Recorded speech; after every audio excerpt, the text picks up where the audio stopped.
you know when something is different. Stop that voice that tells you to attribute it to X, Y, Z. Thank you for joining my guests, Dr. Zoe Hodson and me, Connie Schreiber, for Uplifting the Menopause Conversation. I think my favorite clinical book, and we can put this on the end, is by Dr. Hannah Short. And even though it's targeted at early menopause and something called premature ovarian insufficiency, I find that it's a very, very balanced, evidence-based book. So that's one that I recommend a lot, link to it. Okay. So again, you're looking at lots of considerations about, do I want to use HRT? And I think part of that is having the evidence base, the true evidence base, rather than headlines from 20 years ago. Okay, so let's do that. Mm-hmm. What is the evidence for HRT? Because I remember, I told you, I actually went to Dr. Zoe for myself. So I've been terrified of this whole HRT, cancer, that's it. I want you to go through exactly what are the yeses, the nos, why, the ifs, and the why not. So what we're looking at, a lot of the data and a lot of the newspaper headlines came from a study called the WHI study, which was done over 20 years ago. And I remember at that time where I was working, it felt like everybody had been on HRT and were ticking along nicely, and then suddenly nobody was on HRT, and it was never spoken about for years. And the headlines that came out at that time were HRT doubles the risk of breast cancer. Now, there's many flaws with that study. There was a lot of useful information, but there were also many flaws. So the scientists involved are supposed to sign the paper off before it gets released, and that didn't happen.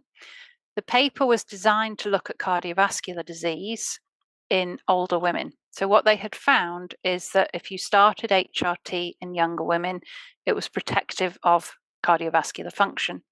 And they wanted to know, was this going to be the same in older women? So it wasn't designed to look at breast cancer. So the controls weren't matched for breast cancer. The other thing is there are ways of reporting statistics that newspapers love.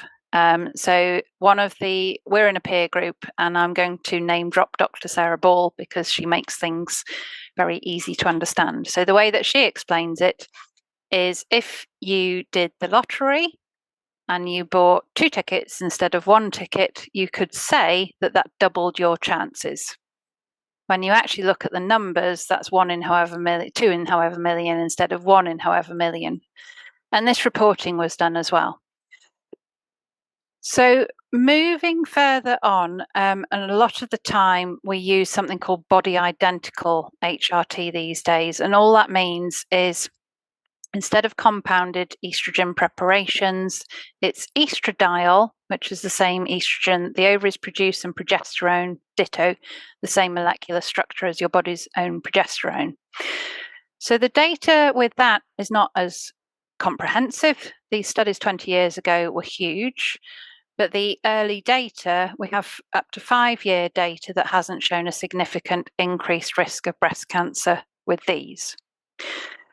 Now, when we look at things, so if I give you the current data from the British Menopause Society, if you take 1,000 women between the ages of 50 and 59, the baseline risk of breast cancer is 23 in 1,000. We're putting aside any genetic risk at the moment. That's a separate thing. Yeah. With combined HRT, so estrogen and a progestogen, there are 4 additional cases per 1,000 for the first 5 years of use.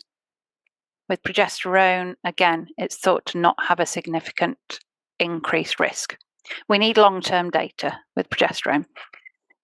Estrogen on its own, if you've had a hysterectomy, is either none or minimal, or in some women, if they have had a gap between being estrogenized and restarting it, there's some data that it decreases the risk. Okay, so just go back slightly because I didn't understand when you said estrogenized. So if you... Maybe you're talking now to me. Okay, right. If you have had your menopause and then you haven't used any HRT for an interval and then you start using it, there is some data that can actually decrease the risk of breast cancer. That's estrogen on its own. Okay. Alcohol, 14 or more units per week, 5 additional cases.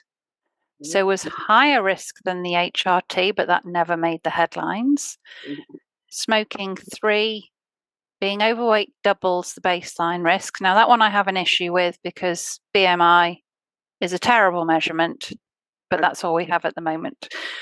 What we're really looking at is sort of the visceral fat muscle composition, but that's all we're stuck with at the moment.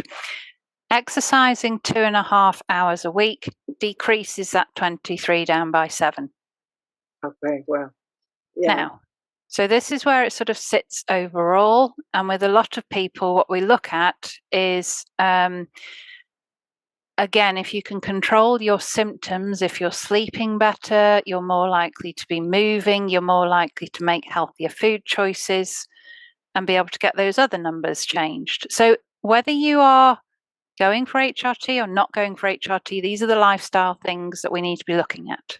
So if somebody decides, I'm not going for HRT, yeah, there's no way I'm going to do it, does that mean that there's no help available? Or? Not at all.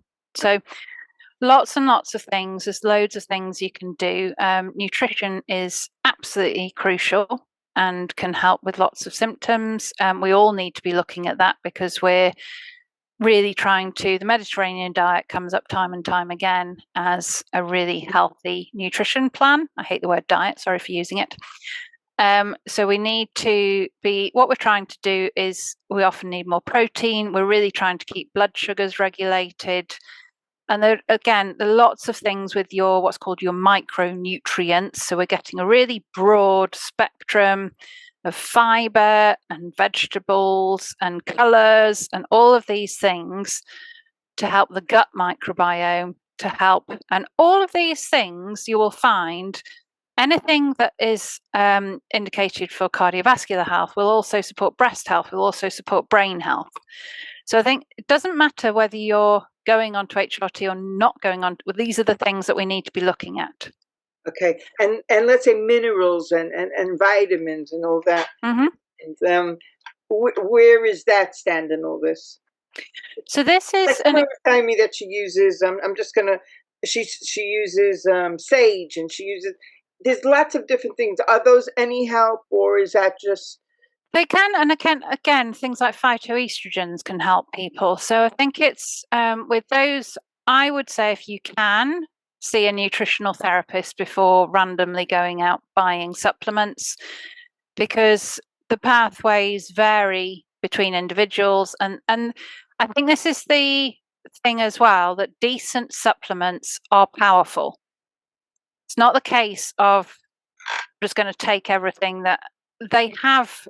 They do things, and they're very different from the supermarket ones. So I think you also have to respect them and know what you're doing with them.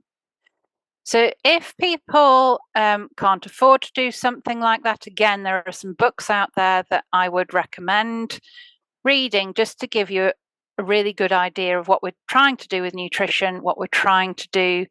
And in general, most of the nutritional therapists that I know will try to do most of it with food. That word stress comes up over and over again, and that grounding and the vagal nerve and trying to calm everything down, hydrating. And again, they'll try to look at symptoms and where nutrients may help, and then supplements very much as almost a last resort. Okay. So there are common ones. So magnesium can often help with things like insomnia, anxiety, fidgety muscles, that type of thing. But again, there are 8 different types of magnesium. So you're looking at magnesium glycinate tends to be a good steady eddy. Okay. Magnesium citrate could have you running for the loo. So this is the thing, it's sort of knowing what you're doing. And again, so there's a book by Karen Newby, which I think is fantastic. Yeah.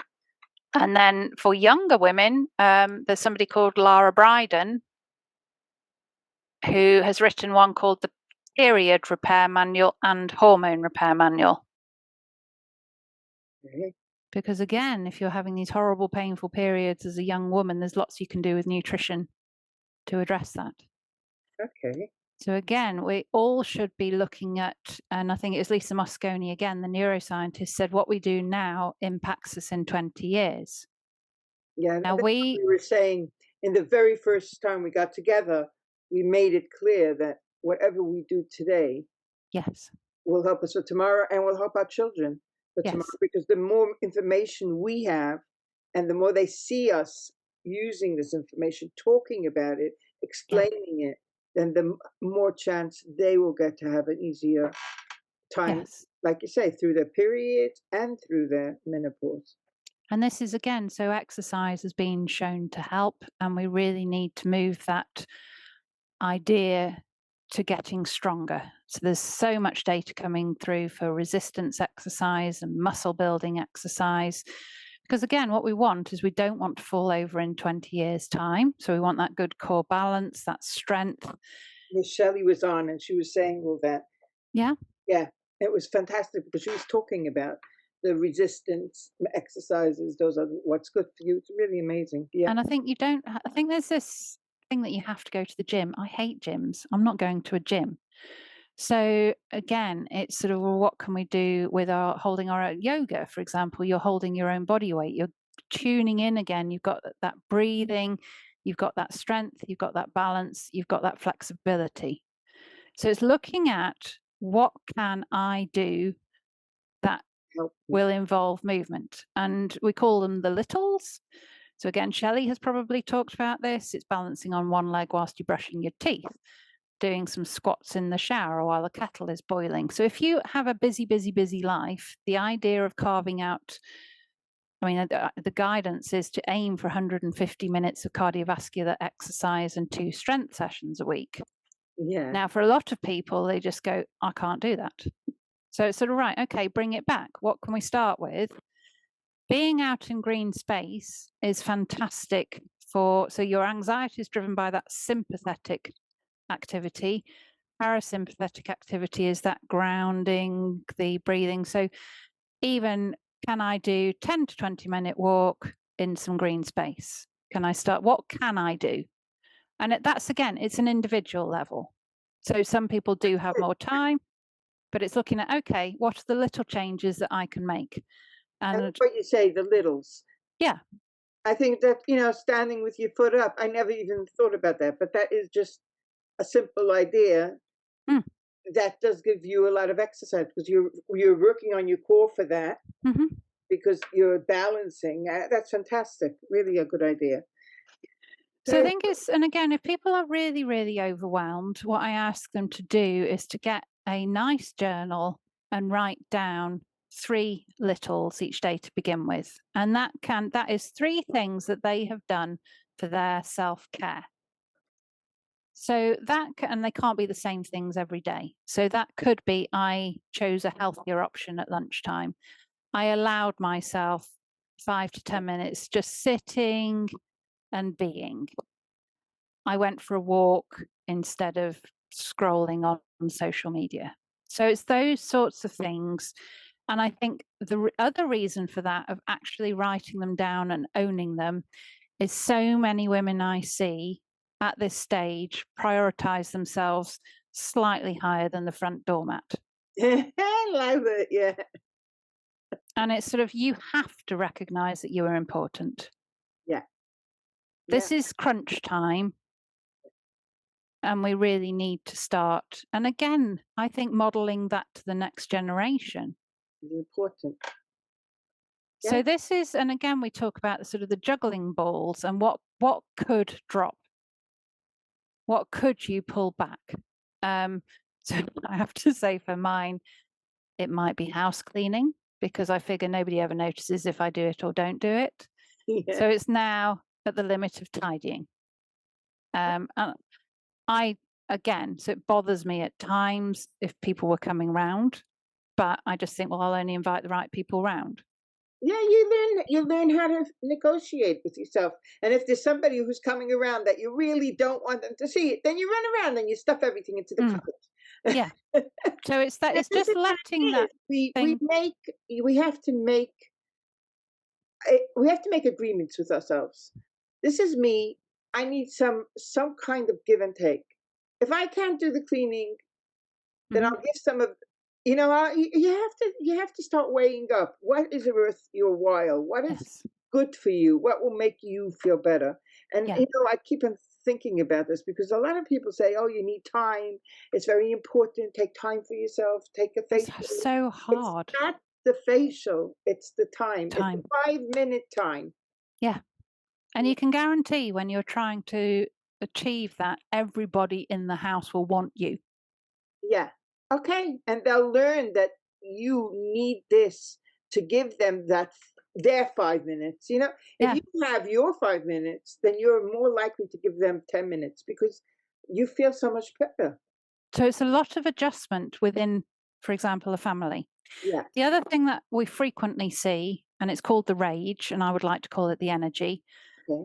is as hormones start to fluctuate, there's this huge clarity about fairness and truth, and that can cause tidal waves at home and at work. Yeah. And again, just I'll give you another little story. So mine was, the cardboard middle in the loo roll. Oh, yeah. I absolutely lost it. And what that came down to was how come only I can carry these things downstairs and put them in the recycling bin? The whole family looked at me as though I'd just, Lost your mind. yeah. But it was nothing to do with that. It was about fairness. It was about why am I doing everything when there are many other able bodied people in this house? This isn't fair. And I've done this whole martyr thing for years and muttered under my breath and grumbled and complained. And I'm not prepared to do that anymore because I'm really not feeling great. So it That, was. that's 100%. Zoe, what you're saying is so, so, so true.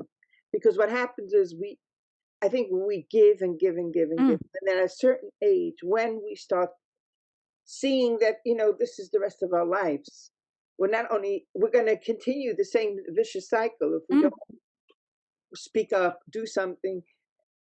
I think that's what happens. That's when all these hormones that have been playing mm, up take shape and become something bigger. And that's, in a way, it's good because we could change ourselves and we could yeah. demand the help. And sometimes the people around us get a little bit scared. Ooh, what's going on with that one? Yeah, and then there's also that view, isn't there, the mad woman, the hysterical woman, and it's just sort of, no, I'm not. I have every single right to be cross Yeah. because I've been doing this for years. None of you have helped. Why? Why have I been doing it all? So it can be, and again, this is why menopause gets much bigger than it's And it really is.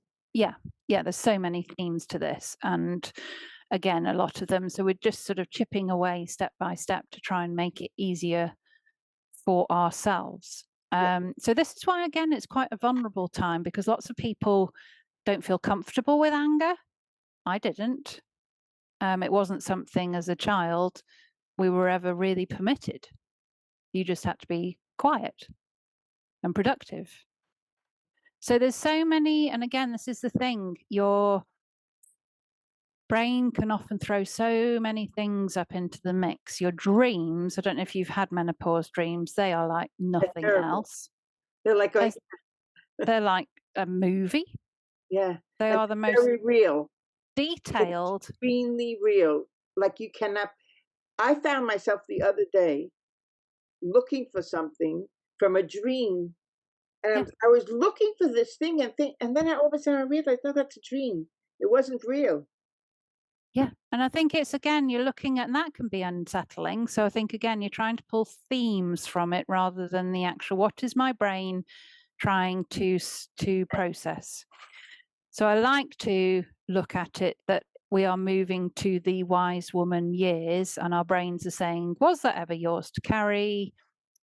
Is it time to have a little look at this and let go? And quite often, I will suggest to people some therapeutic help with that. And that depends on how much it's impacting It's at that time. So, again, this is where it varies person to person to person to person. yeah, 100%. Because I just spoke to somebody who said, I mean, she definitely went into menopause. She had breast cancer. So there was no way that she wasn't in menopausal years. Then she said, yeah, but I always feel down and I always feel, and then she said something, oh, now I'm actually starting to feel the heat, getting to me. And I said, you are in menopause, darling. She goes, no, maybe. I said, no, it is. I said, not only that, but if you would be able to get yourself help, you would feel better. And she was like, she really couldn't get her head around that this was menopausal symptoms.